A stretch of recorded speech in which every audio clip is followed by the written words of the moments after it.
আসসালামু আলাইকুম।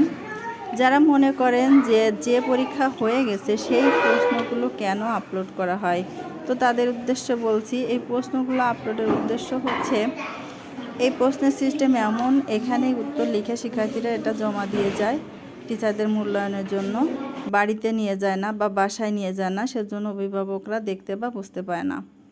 তো এটা হচ্ছে প্রথম শ্রেণীর ইংরেজি পরীক্ষার প্রশ্নপত্র, মূল্যায়নের প্রশ্নপত্র। 1 নম্বরে পড়েছে রাইম, 2 নম্বরে write the capital letters and small letters, বড় এবং ছোট হাতের একসঙ্গে।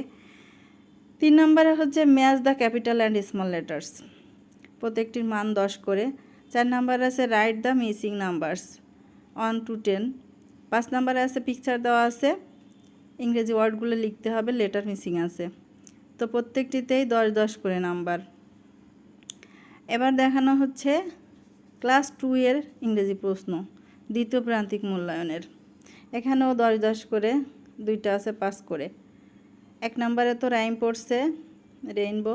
2 নম্বরে পিকচার দেওয়া আছে, সেগুলোর রাইট নেম লিখতে হবে। 3 নম্বরে আছে রিঅ্যারেঞ্জ, লেটারগুলো এলোমেলো দেওয়া আছে, রিঅ্যারেঞ্জ করতে হবে, সাজিয়ে ওয়ার্ড তৈরি করতে হবে। 4 নম্বরে আছে নেমস 7 ডেজ, 7 দিনের নাম। 5 নম্বরে আছে শব্দ দেওয়া আছে, তার অর্থ বাংলায় লিখতে হবে। আর সর্বশেষে আছে অনুবাদ, ইংরেজি থেকে বাংলায়।